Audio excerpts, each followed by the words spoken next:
Hi மக்களே, அனைவருக்கும் வணக்கம். மக்களால் நான், மக்களுக்காக நான். எங்க டாகு நைட் ஆனாலே இப்படிதான் ஓடுங்க. ஓடி ஓடி ஓடி ஓடி ஓடி காலே அசந்து போயிடாட்டும். நைட் ஆனா எக்ஸசைஸ் மாதிரி சாப்பிட்டோன்னா அவங்களுக்கு குசி தாங்க முடியாது.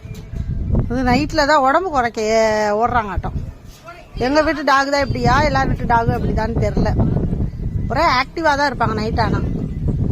நாங்க தூங்கக்கூடாது, நாங்க உட்காரக்கூடாது, நாங்கள் வேலை பார்க்கக்கூடாது, எங்களை துரத்திக்கிட்டே இருக்கணும். என் வீடியோ பிடிச்சிருந்தா ஷேர் பண்ண மாட்டீங்க, லைக் பண்ண மாட்டீங்க, கமெண்ட் பண்ண மாட்டீங்க. ஓகே, பார்த்தால மட்டும் போதும், பார்க்கவாது செய்கிறீங்களான்னு தெரியல, தள்ளி விட்டுட்டு போயிடுவீங்க. எங்கள் டாகோ அழகாக இருக்கா, எங்கள் டாகோ எப்படி சூப்பராக இருக்கா. எங்கள் பாருங்க, எத்தனை நைட்டி எத்தனை துண்டு தெரியுமாங்க கிழிஞ்சிருச்சு. இப்படி இழுத்து இழுத்து இழுத்து இதனாலே நைட்டி ட்ரெஸ் எல்லாம் கிழிஞ்சிருதுங்க. என்னதான் பண்றதுன்னு தெரியல. ஓகே, பாய், தேங்க்யூ, கோடான கோடி நன்றி மக்களே.